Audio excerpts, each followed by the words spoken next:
Ms Legalista here, aka Attorney Sheila. We're going to be talking about this Uber and Lyft settlement. I'm telling you, I think New York just does it differently. Yeah. So this settlement comes up to $328 million.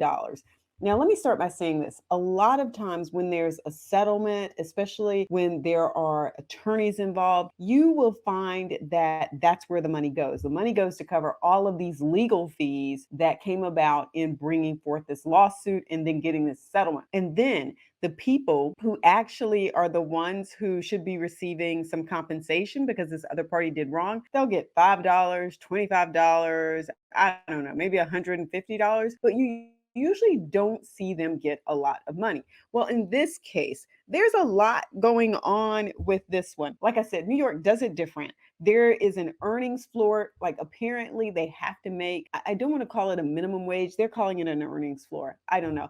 Let me go to this website so that we can check it out. Now, this is one of the websites that's reporting this. I got this in an email this morning. I think it had popped up on, I don't know, a couple of the sites that I look at too. But I wanted to sort of go through this whole idea of how this has been set up. So it says 328 million to settle New York wage theft claims. This is from Reuters. There's some other ones out there too. And it's broken up this way. Okay. So it's 290 that Uber is responsible for. That's $290 million. Let me make that clear. Then 38 million for Lyft. And you guys are probably wondering, well, what in the world were they doing wrong? Let me scroll down here because it was actually a bit it was a bit more complicated than I needed it to be. So here's the part that I want to scroll down to. This is what they were saying.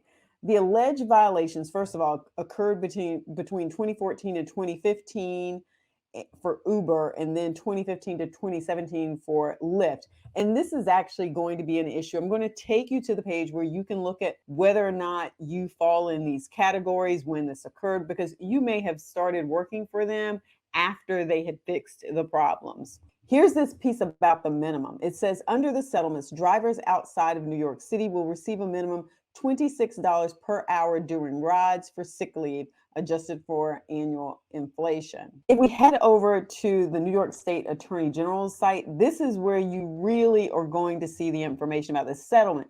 And you know what, before I go there was actually another article where a guy was talking about how much money. He said he added up what he thought was owed to him. But here's what he said. He said he added it up for him and it came up to almost $25,000. That's why I was really pointing this out. Like I said before, in the past, you usually find these small dollar amounts. You get these checks in the mail and it's, I don't know, it's lunch, maybe dinner, but it doesn't really do anything for you.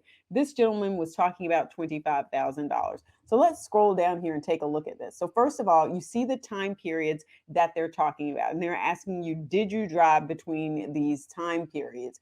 Do you currently drive? If so, you will begin to receive new job benefits. Now, I know drivers in other states are probably looking at this going, okay, so when are we going to do something in my state? All right, you can actually go to this website, check out your current benefits. Let's break this down. Sick leave, look at this. If you drive for Lyft and Uber in New York State, you will receive guaranteed paid sick leave as follows. For each 30 hours you work, you earn 1 hour sick leave. Minimum payments for non-New York City drivers. That's because they have other rules in place, but yeah, they've now added that in. And then for training, for up to 1 hour of required training that you complete, you will receive the higher of the following. Then they've got hiring notices and earning statements. They're going to be providing more information.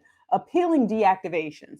Now, this one I do want to point out because this is the one where I've had people reach out to me in the state where I live and said, hey, they just shut me down. I can't even access it anymore. Well, this is what they have in place now. If Lyft or Uber deactivates you, drops you from its service for any reason, you will be able to appeal the decision.